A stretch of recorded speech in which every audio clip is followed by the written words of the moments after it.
Assalamualaikum warahmatullahi wabarakatuh. Salam sejahtera buat kita semua. Shalom, Om Swastiastu, Namo Buddhaya, dan salam kebajikan. Perkenalkan, nama saya Andi Muhammad Firjatullah Aras dari Politeknik Setialan Makassar, Prodi Administrasi Pembangunan Negara. Kali ini saya akan menerangkan siklus kebijakan publik beserta contohnya. Sebelum itu juga alangkah baiknya kita tahu pengertian dari kebijakan publik itu sendiri. Melansir dari buku Kebijakan Publik tahun 2014, Carl G. Frederick sebagaimana dikutip oleh Leo Agostino mendefinisikan kebijakan sebagai serangkaian tindakan atau kegiatan yang diusulkan seorang, kelompok, atau pemerintahan di mana terdapat hambatan-hambatan, kesulitan-kesulitan, dan kesempatan-kesempatan terhadap pelaksanaan usulan kebijakan tersebut dalam rangka mencapai tujuan tertentu. Kebijakan juga terdiri dari beberapa tahapan siklus. Yang pertama itu ada agenda kebijakan, formulasi kebijakan, adopsi legitimasi kebijakan, implementasi kebijakan, dan evaluasi kebijakan. Tahapan pertama ada agenda kebijakan. Siklus ini adalah tahapan dan proses yang sangat strategis dalam praktik kebijakan publik, karena di dalam proses ini ruang untuk memaknai apa yang disebut dengan isu publik dan prioritas agenda publik diperjuangkan selama proses ini.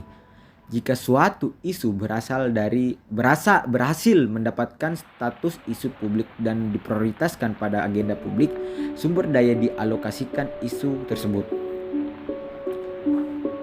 Selanjutnya ada tahapan formulasi kebijakan.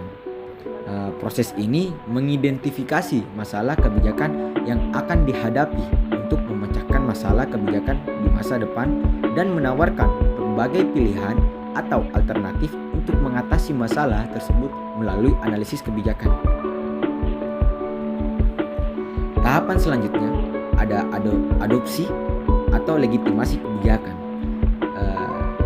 Siklus ini adalah langkah lanjut setelah formulasi kebijakan yang bertujuan untuk memberikan otorisasi atau kekuasaan pada proses dasar pemerintahan atau elit yang bertanggung jawab dalam penyusunan sebuah kebijakan yang telah diformulasikan sebelumnya. Selanjutnya ada siklus implementasi kebijakan. Pada tahapan ini merupakan salah satu tindakan untuk mencapai tujuan yang telah direncanakan sebelumnya terhadap pengambilan keputusan. Implementasi kebijakan publik adalah tahapan penting dalam realisasi kebijakan publik secara komprehensif. Selanjutnya ada tahapan evaluasi kebijakan. Pada siklus ini, suatu proses untuk menilai seberapa jauh suatu kebijakan publik dapat membuahkan hasil, yaitu dengan membandingkan antara hasil yang diperoleh dengan tujuan atau target kebijakan publik yang telah ditentukan. Baik, kita masuk ke contoh kasus siklus kebijakan publik. Contoh yang saya ambil adalah penurunan harga tes PCR. Agenda kebijakan. Di masa pandemi seperti ini, setiap aktivitas masyarakat sangat terbatas dikarenakan wabah COVID-19 yang melanda Indonesia. Kebijakan yang dikeluarkan pemerintah untuk memutus rantai penyebaran COVID-19 ini salah satunya seperti melakukan tes reverse transcription polymerase chain reaction atau kita kenal sebagai tes PCR. Dalam setiap kegiatan yang dilakukan masyarakat seperti perjalanan keluar kota, baik melalui darat, laut, dan udara. Akan tetapi, biaya yang harus dikeluarkan oleh masyarakat untuk melakukan PCR sangat mahal, berkisar 495.000 untuk Pulau Jawa dan Bali dan 525.000 di luar Jawa dan Bali. Sehingga hal ini memberatkan masyarakat terutama kelas menengah ke bawah. Selanjutnya, formulasi kebijakan. Pemerintah mulai mengeluarkan kebijakan seperti adanya metode yang lain seperti rapid test dan tes antigen yang biayanya lebih murah dan lebih cepat dari tes PCR.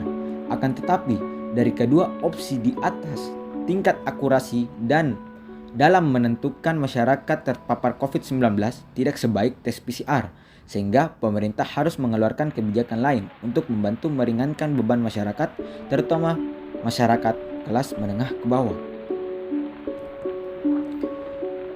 Selanjutnya, adopsi legitimasi kebijakan. Akhirnya, pemerintah mengeluarkan kebijakan yang dimana sepakat untuk menurunkan tarif harga PCR. Dengan kebijakan ini, pemerintah berharap agar masyarakat tetap bisa melakukan PCR sebagai prosedur dalam melakukan perjalanan jauh. Hal ini juga tertera pada Surat Edaran Nomor HK/1/1/3713/2020 yang dikeluarkan pemerintah pada 5 Oktober 2020. Masuk ke implementasi kebijakan. Kementerian Kesehatan Kemenkes menetapkan batas tarif tertinggi untuk pemeriksaan reverse transcription polymers chain reaction atau PCR sebesar 275.000 untuk wilayah Jawa dan Bali dan 300.000 untuk daerah lainnya.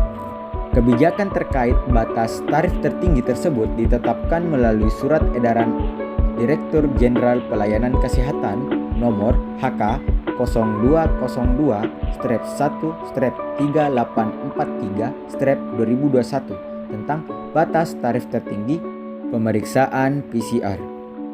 Aturan ini efektif berlaku mulai pada Rabu tanggal 27 bulan 10 2021. Pelaksanaan tugas Direktur Jenderal Pelayanan Kesehatan Kemenkes Abdul Qadir menjelaskan, penurunan harga tes PCR dilakukan setelah menghitung komponen tes PCR seperti jasa pelayanan, reagen, overhead, dan komponen biaya lainnya yang disesuaikan dengan kondisi saat ini. Selanjutnya, ada evaluasi kebijakan. Dengan kebijakan tersebut, tentunya hal ini sangat membantu masyarakat. Demi kepentingan masyarakat, pemerintah melakukan penyesuaian harga pemeriksaan PCR dan juga harus mendapatkan harga sesuai kewajaran. Pemerintah sampai saat ini selalu memperhitungkan harga pemeriksaan PCR dari waktu ke waktu untuk memastikan masyarakat mendapatkan pemeriksaan sesuai harga yang seharusnya dibayar. Sekian dari saya, kurang dan lebihnya mohon maafkan, dan terima kasih.